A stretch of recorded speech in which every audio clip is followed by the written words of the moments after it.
जय हिंद साथियों, आप सभी का स्वागत करता हूं आप सभी के अपने चैनल टारगेट सिलेक्शन में। साथियों, यूपी पुलिस के एग्जाम में यूपी जीके से प्रश्न बनना निश्चित तौर पर साथियों तय है। तो मेरा मानना है साथियों, अगर आप इस पूरी क्लास को एंड तक देख लेते हैं और जितने भी पॉइंट मैं आपको बताता हूं वो आप अपने मनोमस्तिष्क में स्टोर कर लेते हैं, जितने प्रश्न बता रहा हूं उनको तैयार कर लेते हैं, तो यूपी जीके में अगर बात करें एक सिंगल क्वेश्चन भी आपका साथियों नहीं छूटेगा। बहुत बेहतरीन तरीके से साथियों इस क्लास को मैं बनाकर लाया हूं और बात करें जितने क्वेश्चंस आपसे पूछे जा चुके हैं सब कुछ कवर करेंगे आज की इस यूपी जीके की क्लास में। तो अगर आप पास करना चाहते हैं साथियों अपने यूपी पुलिस परीक्षा को, तो इस क्लास का हर एक क्वेश्चन आपके मनोमस्तिष्क में स्टोर हो जाना चाहिए। तो पहला प्रश्न आपकी स्क्रीन पर है कि उत्तर प्रदेश भारत के कितने राज्यों के साथ अपनी सीमा साझा करता है। साथियों, अगर हम मैप की तरफ बढ़ें और यहां पर देखिए कि उत्तर प्रदेश कहां पर है साथियों, तो आपको नजर आ रहा होगा उत्तर प्रदेश। साथियों, कहां पर है उत्तर प्रदेश? ये आपके सामने साथियों, ये उत्तर प्रदेश है पूरा।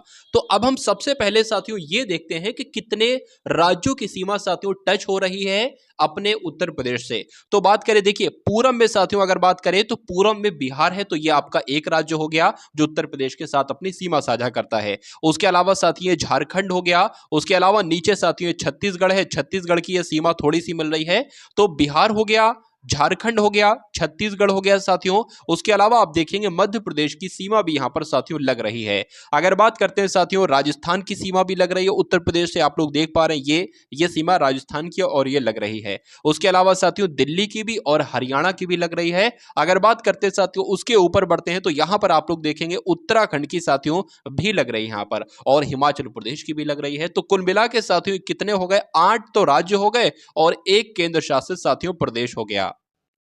तो अब अगर साथियों आपके सामने प्रश्न आ जाता है, तो आप अब कभी दुनिया में साथियों कभी जिंदगी में आप नहीं भूलोगे कि उत्तर प्रदेश की सीमा कितने राज्यों से टच करती है। तो कितने राज्यों से साथियों? 8 राज्यों से टच करती है और एक केंद्र शासित प्रदेश यानी कि दिल्ली से टच करती है। लेकिन यहां पर सिर्फ और सिर्फ आपसे राज्य पूछे गए हैं। उसके बाद अगर बात करें, यहां पर साथियों लिखा हुआ है कि उत्तर प्रदेश भारत के 8 राज्यों के साथ सीमा को साझा करता है। उसके बाद देखिए उत्तर प्रदेश में कितने जिले हैं ये आपसे साथियों यहां पर पूछा जा रहा है। लेकिन उससे पहले अगर हम लोग बात करें, आप लोग 2 से 3 पॉइंट बातें याद रखेंगे। उत्तर प्रदेश की जब हम बात करते हैं साथियों, तो उत्तर प्रदेश में 75 जिले हैं। और बात करें उत्तर प्रदेश में कितने मंडल हैं, तो इन 75 जिलों में ही साथियों ये 18 मंडल हैं। ये आपको ध्यान रखना है। अगर बात करें साथियों अभी जो 2008 में साथियों कौन सा मंडल बना था? 18वां मंडल साथियों बना।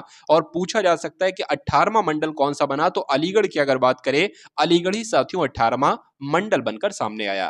तो यहां पर साथियों प्रश्न आपसे पूछा जा रहा है कि उत्तर प्रदेश में कितने जिले हैं, तो 75 की अगर बात करें साथियों 75 जिले हैं। ये आप लोग यहां पर ध्यान रखेंगे, इसको 75 कर मिला के कर लेंगे। अब उसके बाद देखिए अगले नंबर का साथियों प्रश्न आपकी स्क्रीन पर है। यहां पर अगर बात करें साथियों, देखिए कि उत्तर प्रदेश का वह जनपद कौन सा है जो 4 राज्यों के साथ सीमा को साझा करता है, ये आपसे पूछा जा रहा है।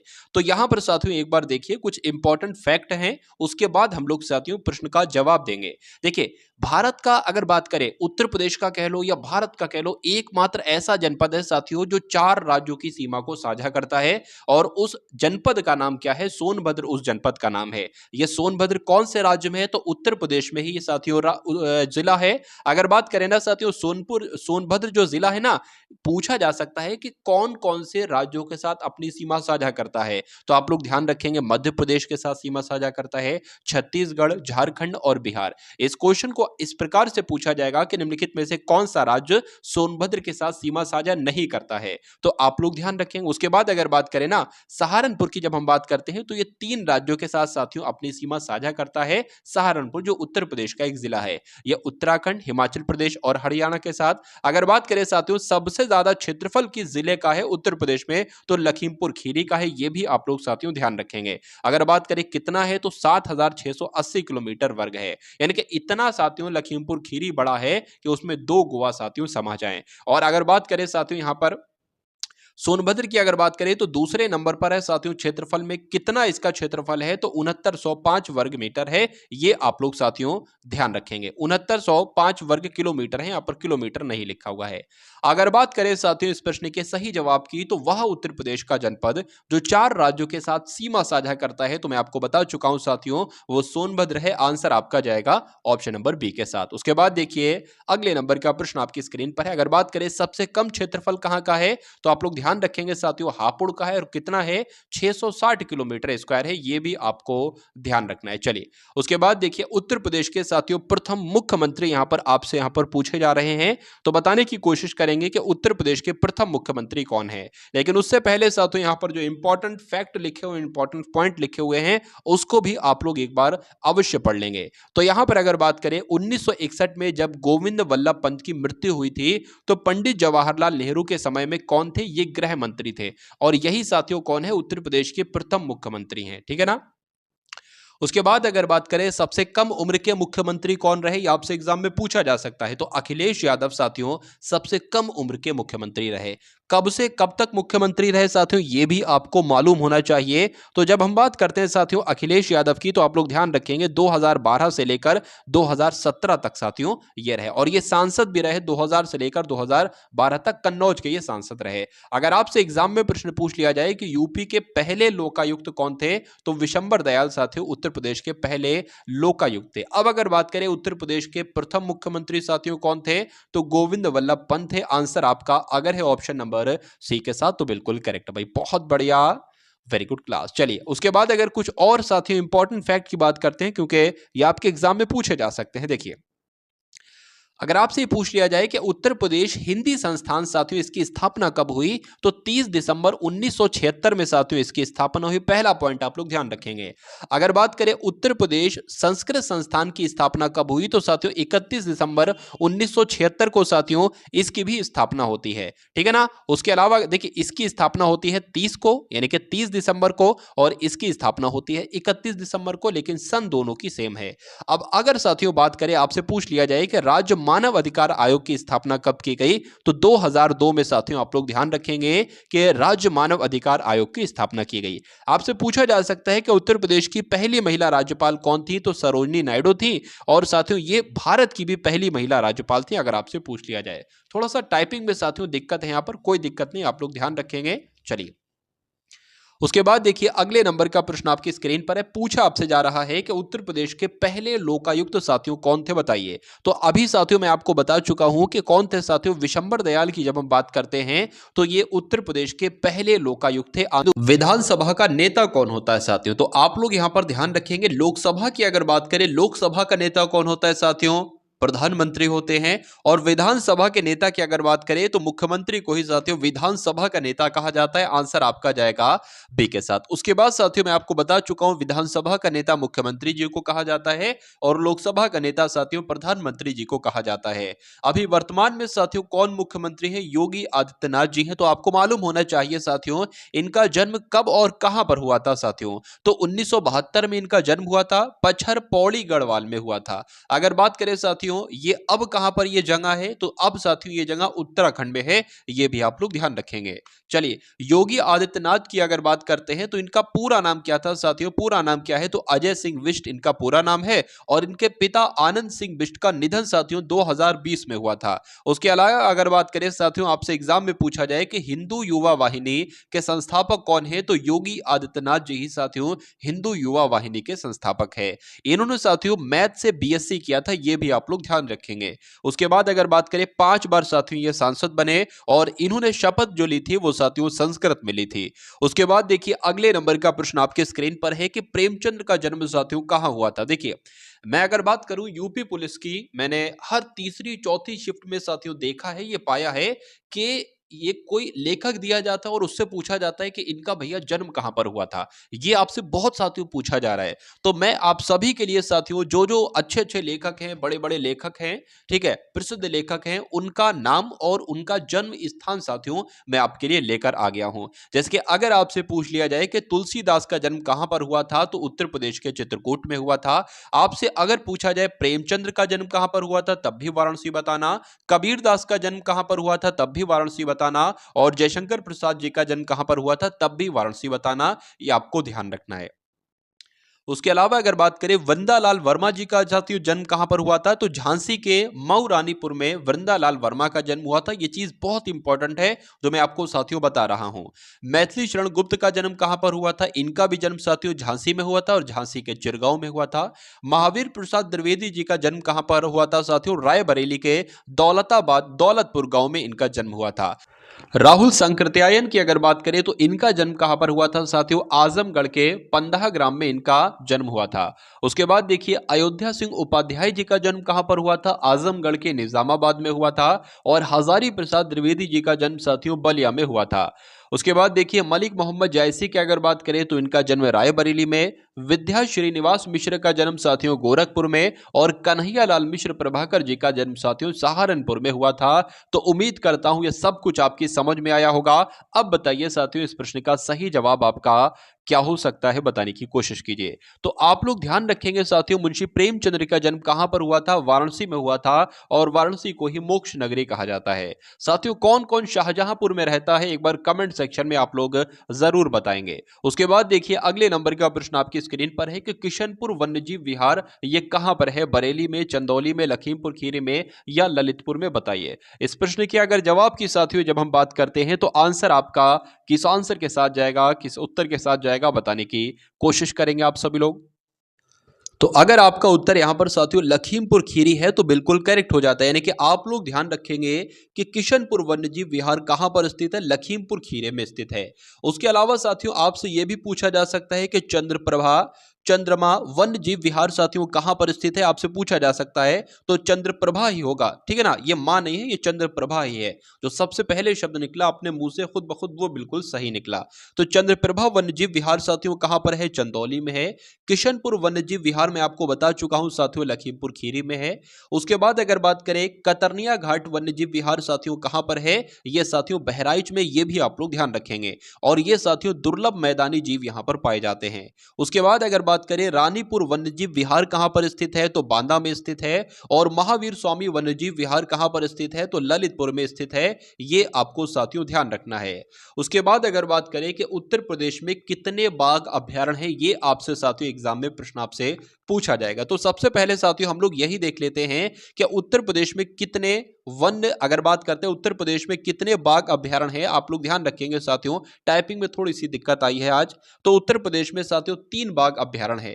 पहले की अगर बात करें तो दुधवा बाघ अभयारण्य, दूसरे की बात करें अमनगढ़ बाघ अभयारण्य, और तीसरे की बात करें पीलीभीत बाघ अभयारण्य। ये तीनों बाघ अभयारण्य के नाम आपको ध्यान रखने हैं। तो यहां पर साथियों अगर आपसे प्रश्न पूछा जाए कि उत्तर प्रदेश में कितने बाघ अभयारण्य है, तो 3 आपको राइट आंसर देना है। आंसर जिनका भी यहां पर साथियों बी है तो बिल्कुल करेक्ट है। उसके बाद देखिए साथियों लॉयन सफारी पार्क ये कहां पर स्थित है, ये आपसे साथियों यहां पर पूछा जा रहा है।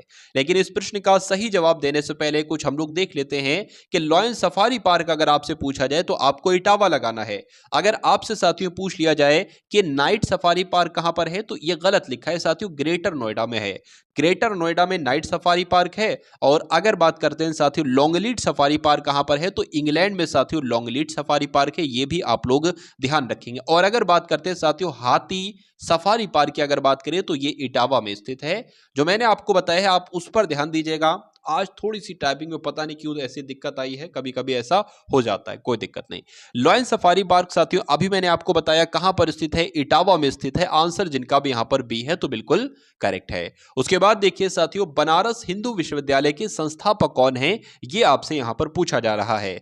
तो अगर बात करें साथियों मदन मोहन मालवीय की, तो मदन मोहन मालवीय कौन थे साथियों, ये बनारस हिंदू विश्वविद्यालय यानी कि BHU के संस्थापक थे। आंसर जिनका सी है तो बिल्कुल करेक्ट है।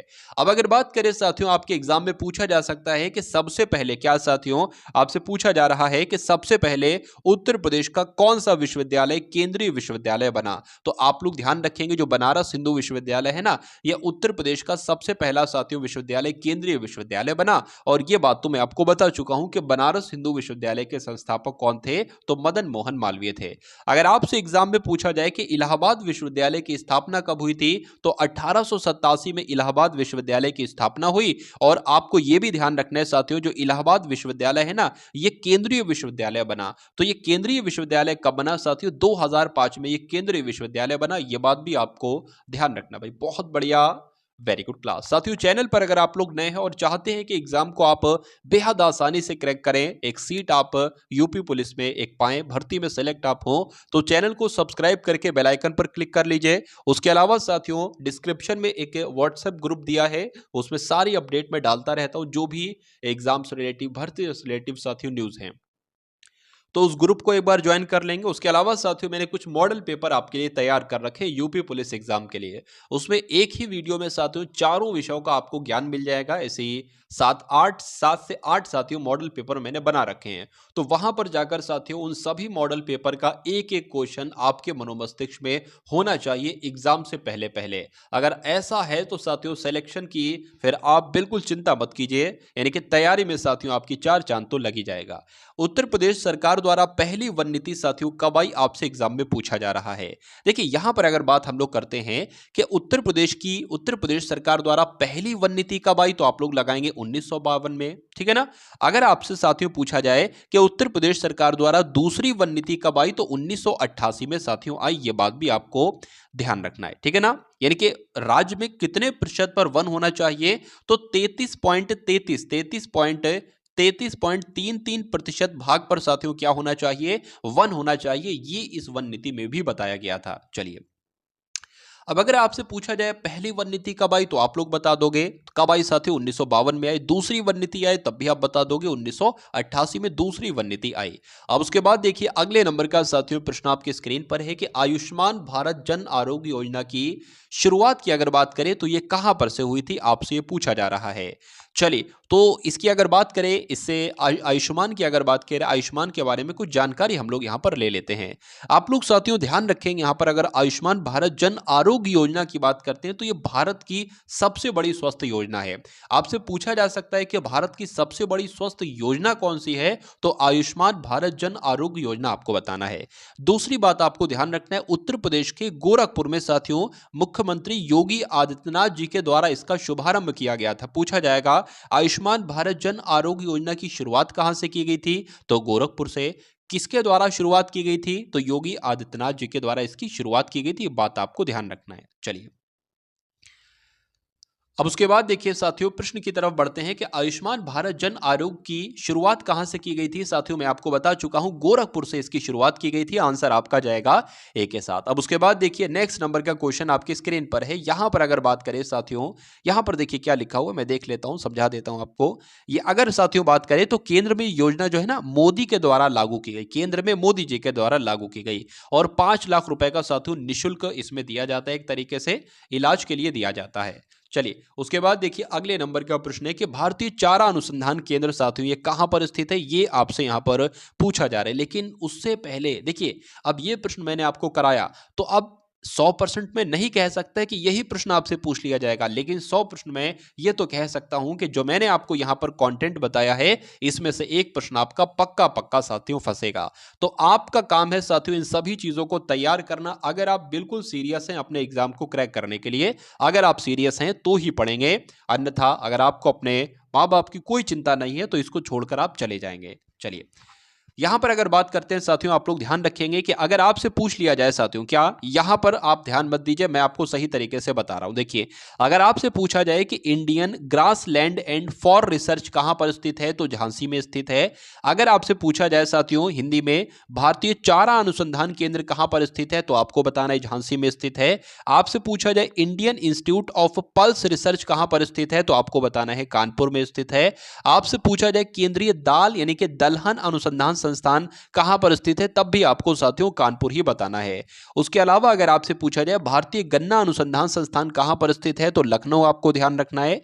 आपसे पूछा जाए साथियों आपसे अगर पूछा जाए Indian Indian veterinary research centre साथियों कहां पर स्थित है? तो बरेली में स्थित है। और अगर बात करते हैं साथियों इज्जत नगर बरेली बकरी अनुसंधान केंद्र की, यहां पर साथियों जो है ना वो बात की गई है। यानी कि आपसे पूछे इंडियन वेटनरी रिसर्च सेंटर साथियों कहां पर स्थित है, तब भी आपको बरेली बताना है। और अगर आपसे पूछा जाए बकरी अनुसंधान केंद्र कहां पर स्थित है, तब भी आपको साथियों बरेली ही बताना है। उसके बाद देखिए Indian institute of vegetable research कहां पर स्थित है? तो यह साथियों वाराणसी में स्थित है, गलत लिख गया वहां पर। अंतरराष्ट्रीय चावल अनुसंधान संस्थान कहां पर स्थित है? आपको मालूम होना चाहिए, फिलीपींस की राजधानी मनीला में स्थित है। उसके अलावा केंद्रीय चावल अनुसंधान कहां पर स्थित है? तो साथियों कटक में स्थित है। और कटक कहां पर है? भुवनेश्वर में। और भुवनेश्वर कहां पर है? ओडिशा में है।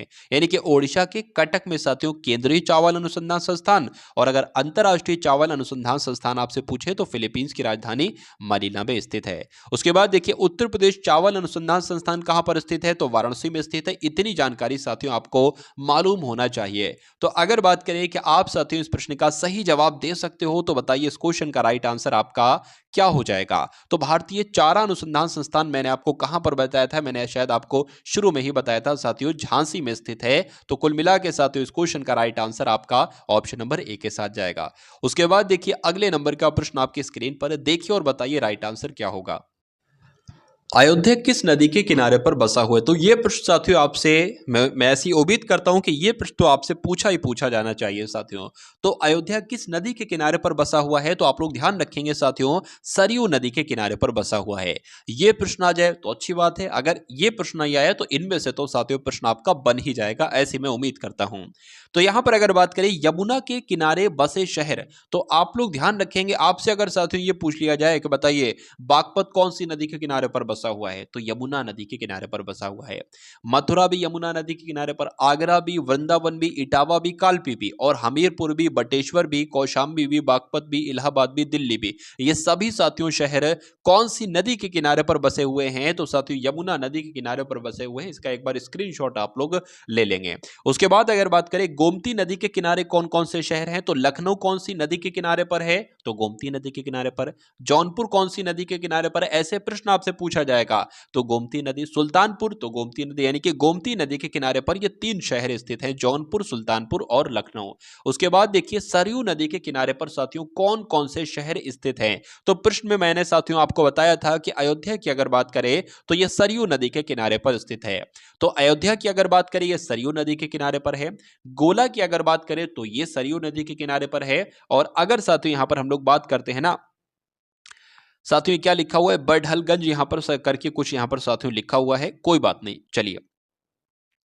तो बडहलगंज की अगर बात करते हैं तो ये भी साथियों सरयू नदी के किनारे पर बसा हुआ है। राप्ती नदी के किनारे पर अगर बात करें तो क्या बसा है साथियों? गोरखपुर जो है ना, ये राप्ती नदी के किनारे पर है। और हिंडन नदी के किनारे पर साथियों गाजियाबाद है। चलिए उसके बाद देखिए अगले नंबर का प्रश्न आपकी स्क्रीन पर है, देखिए और बताइए कि राइट आंसर यहां पर आपका क्या हो सकता है। गंगा नदी उत्तर प्रदेश में सबसे पहले किस जिले में प्रवेश करती है? बताने की कोशिश कीजिए, बताइए। देखिए गंगा की अगर बात करें तो गंगा नदी उत्तराखंड से निकलती है। यहां पर सबसे पहले हम लोग कुछ बातें देख लेते हैं, कुछ बात मैं आपको बता देता हूं। पूछा जाए गंगा नदी किस राज्य से निकलती है, तो उत्तराखंड से साथियों गंगा नदी निकलती है। और उत्तराखंड के निकलने के बाद साथियों उत्तर प्रदेश में जो प्रवेश करती है, तो उत्तर प्रदेश में ऐसा कौन सा जिला है जिसमें सबसे पहले एंट्री लेती है गंगा नदी? तो आप बताएंगे बिजनौर। यानी कि उत्तर प्रदेश में सबसे पहला ऐसा जिला कौन सा है जहां पर सबसे पहले गंगा नदी प्रवेश करती है? तो बिजनौर आपको बताना है। दूसरा पॉइंट आप लोग ध्यान रखेंगे, उत्तराखंड में साथियों नदी की अगर बात करें तो यह भागीरथी के नाम से जानी जाती है। ठीक है ना, अगर बात करें उत्तराखंड में गंगा नदी को क्या कहा जाता है? भागीरथी के नाम से चलती है। उसके अलावा साथियों अलकनंदा नदी यहां पर मिलती है, यानी कि अगर बात करें इस भागीरथी में अलकनंदा नदी मिलती है और देवप्रयाग में मिलती है। कहां पर ये दोनों नदियां मिलती है, भागीरथी और अलकनंदा नदी? ये देवप्रयाग में मिलती हैं। और देवप्रयाग में मिलने के बाद साथियों जो धारा चलती है वो गंगा नाम से जानी जाती है। ठीक है ना। उसके अलावा अगर बात करें साथियों बांग्लादेश में इसको क्या कहा जाता है? पद्मा नाम से जाना जाता है गंगा नदी को। गंगा नदी की लंबाई कितनी है साथियों? तो 25 किलोमीटर यानी कि 2525 किलोमीटर है। उसके अलावा आप लोग ध्यान रखेंगे उत्तराखंड से बंगाल की खाड़ी तक जाती है साथियों ये गंगा नदी, ठीक है ना। और अगर आपसे पूछा जाए कि केवल उत्तर प्रदेश में गंगा नदी की लंबाई कितनी है तो 1000 किलोमीटर है। वैसे टोटल लंबाई की अगर बात करें तो 2525 किलोमीटर, लेकिन यूपी में अगर आपसे पूछा जाए तो सिर्फ 1000 किलोमीटर है। अब दीजिए साथियों इस प्रश्न का सही जवाब कि गंगा नदी उत्तर प्रदेश में सबसे पहले किस जिले में प्रवेश करती है, तो बिजनौर में प्रवेश करती है। आंसर आपका जाएगा ए के साथ। और निकलती कहां से है, तो निकलती साथियों उत्तराखंड से है। इसकी लंबाई कितनी है गंगा नदी की, 1000 किलोमीटर उत्तर प्रदेश में, और पूरे भारत में साथियों कितनी किलोमीटर है, 2525 किलोमीटर है। ये आपको ध्यान होना चाहिए, मालूम होना चाहिए। बांग्लादेश में इसको क्या कहा जाता है, पद्मा नदी कहा जाता है। अब उसके बाद देखिए अगले नंबर का प्रश्न आपकी स्क्रीन पर है। अगर बात करें साथियों, हाँ ये एक पॉइंट छूट गया था, गंगा नदी की अगर बात करते हैं, आपसे पूछा जा सकता है गंगा नदी उत्तर प्रदेश में कितने जिलों को टच करती है। तो साथियों यहां पर 25 तो नहीं आना चाहिए था, यहां पर 28, वैसे तो 28 जिलों को साथियों ये गंगा नदी टच करती है, ठीक है ना, यानी कि उत्तर प्रदेश के 28 जिलों को टच करती हुई निकलती है। खैर अब उसके बाद देखिए अगले नंबर का प्रश्न आपकी स्क्रीन पर है कि ढाई घाट मेला उत्तर प्रदेश के किस जिले में लगता है, कन्नौज में, लखीमपुर खीरी में, बांदा में या शाहजहांपुर में। तो कहां पर लगता है साथियों, आप लोग ध्यान रखेंगे। शाहजहांपुर की अगर बात करें तो ढाई घाट मेला साथियों यूपी के कौन से जिले में लगता है, तो शाहजहांपुर में लगता है। ये आप लोग ध्यान रखेंगे। आंसर आपका जाएगा ऑप्शन नंबर डी के साथ। बहुत बढ़िया, वेरी गुड क्लास। अगर आपसे साथियों एग्जाम में पूछ लिया जाए कि झूला मेला कहां पर लगता है, क्या पूछा जाए, झूला मेला कहां पर लगता है, तो मथुरा के वृंदावन में लगता है। अगर आपसे पूछा जाए मुंडिया मेला कहां पर लगता है, तो मथुरा के वृंदावन में लगता है। अगर आपसे पूछा जाए श्रावणी एवं जन्माष्टमी मेला कहां पर लगता है, तो मथुरा में लगता है। और देवछठ मेले की अगर बात करते हैं, देवछठ लिखा है, देवछठ मेले की अगर बात करें तो मथुरा के दाऊजी में लगता है साथियों। ये आप लोग ध्यान रखेंगे। चलिए उसके अलावा देख लीजिए साथियों गढ़मुक्तेश्वर मेला कहां पर लगता है, आपसे पूछा जाए तो हापुड़ आपको बताना है। देवा शरीफ मेला कहां पर लगता है, बाराबंकी में लगता है। ये आप लोग ध्यान रखेंगे। अगर आपसे पूछा, देखिए सवाल यही से बनते हैं और यही सवाल बनेंगे, इससे बाहर सवाल साथियों नहीं जा सकता, क्योंकि मैंने इस छोटी सी वीडियो के माध्यम से उतना कंटेंट आपको दिया है। शायद ही यूट्यूब पर लगभग 20 से 25 मिनट की कोई वीडियो ऐसी होगी और उसमें इतना ज्यादा आपको कंटेंट दिया जाए, मुझे ऐसा नहीं लगता, क्योंकि सिर्फ मैं आपको पढ़ाता हूं साथियों, और मिनट मिनट पे थोड़ा बहुत साथियों मोटिवेट हो सकता हो आप हो जाए करते हो। खैर तो यहां पर अगर बात करें देवा शरीफ मेला साथियों बाराबंकी में लगता है, गढ़मुक्तेश्वर मेला हापुड़ में लगता है, और सैयद सालार उर्स मेला कहां पर लगता है साथियों, बहराइच में लगता है। ये आप लोग ध्यान रखेंगे, ठीक है ना। उसके अलावा अगर साथियों यहां पर हम लोग बात करते हैं कि सोरो मेला कहां पर लगता है, तो ये कासगंज में लगता है साथियों सोरो मेला। गोविंद साहब मेला कहां पर लगता है, अंबेडकर नगर में। और देवी पाटन मेला बलरामपुर में। इसके स्क्रीनशॉट ले लीजिए आप। उसके अलावा शकांभरी देवी मेला साथियों कहां पर लगता है, आप लोग ध्यान रखेंगे, सहारनपुर लिखा हुआ ये। उसके अलावा बला सुंदरी देवी मेला साथियों अनूप शहर में लगता है। ये सारे पॉइंट आपको साथियों ध्यान रखना है। यहां पर हमने एक प्रश्न पूछा था, उसका आंसर भी बता दिया था कि ढाई घाट मेला कहां पर लगता है, तो शाहजहांपुर में लगता है साथियों। उसके बाद देखिए अगले नंबर का प्रश्न आपकी स्क्रीन पर है कि उनमें से कहां पर कुंभ मेला नहीं लगता है। यह बहुत इंपॉर्टेंट क्वेश्चन है, बताने की आप सभी लोग कोशिश करेंगे।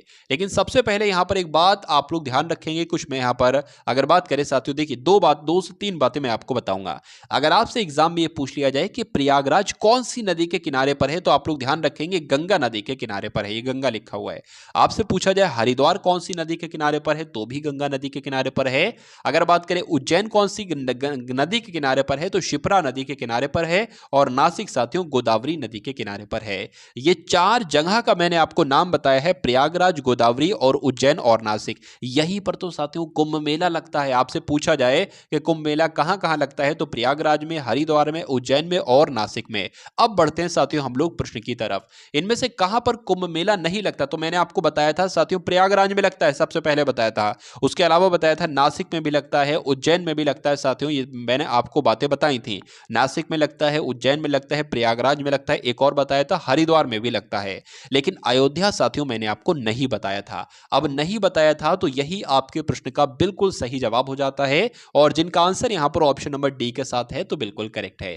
उसके बाद देखिए अगले नंबर का प्रश्न आपकी स्क्रीन पर है। आपसे पूछा जा रहा है कि चिकनकारी के लिए कौन सा शहर साथियों प्रसिद्ध है, बताने की कोशिश करेंगे। उससे पहले साथियों कुछ इंपॉर्टेंट जानकारी हम लोग लेते हैं हर बार की तरह। चलिए अगर आपसे परीक्षा में पूछ लिया जाए कि बनारसी सिल्क साड़ी कहाँ की फेमस है, तो कहाँ की है साथियों, वाराणसी की है। बिंदी कहाँ की फेमस है, बा से बिंदी, बा से बलिया, तो साथियों बलिया की बिंदी फेमस है। ब्लैक क्ले पॉटरी कहाँ की फेमस है या इसका उत्पादन कहाँ पर किया जाएगा, इस प्रकार से भी आपसे पूछा जा सकता है कि बिंदी का उत्पादन कहाँ पर किया जाता है, बलिया में। ब्लैक क्ले पॉटरी का उत्पादन आजमगढ़ में साथियों, काली मिट्टी के बर्तन होते हैं। कालीन की अगर बात करें तो सोनभद्र और मिर्जा में। चिकनकारी की अगर बात करें साथियों, चिकनकारी का उत्पादन कहाँ पर किया जाता है, ये प्रसिद्ध कहाँ की है, तो लखनऊ की प्रसिद्ध है। अगर दरी और कालीन की बात करते हैं साथियों, तो जौनपुर में इसका उत्पादन किया जाता है, ये जौनपुर का प्रसिद्ध है। और एक बात आप लोग ध्यान रखेंगे साथियों कि जौनपुर को क्या कहा जाता है, पूरब का सिराज कहा जाता है। आपसे एग्जाम में पूछा जाएगा पूरब का सिराज किसे कहा जाता है, तो जौनपुर को कहा जाता है। उसके अलावा दरी और कालीन जौनपुर और सीतापुर का प्रसिद्ध है, ये भी आप लोग साथियों ध्यान रखेंगे। अब यहां पर अगर बात करें, आपसे एक प्रश्न पूछा गया है कि चिकनकारी के लिए कौन सा शहर प्रसिद्ध है, तो आप लोग ध्यान रखेंगे लखनऊ साथियों, चिकनकारी वहां पर बहुत होती है। तो आंसर आपका अगर है ऑप्शन नंबर ए के साथ तो बिल्कुल करेक्ट है। अब उसके बाद देखिए साथियों, नेक्स्ट नंबर का क्वेश्चन आपके स्क्रीन पर है। आपसे पूछा जा रहा है कि उत्तर प्रदेश अल्पसंख्यक आयोग की स्थापना कब हुई थी, बताइए। तो यहां पर अगर बात करें, कुछ पॉइंट मैं यहां पर आपके लिए लाया हूं, आपके एग्जाम पॉइंट ऑफ व्यू से बहुत इंपॉर्टेंट है।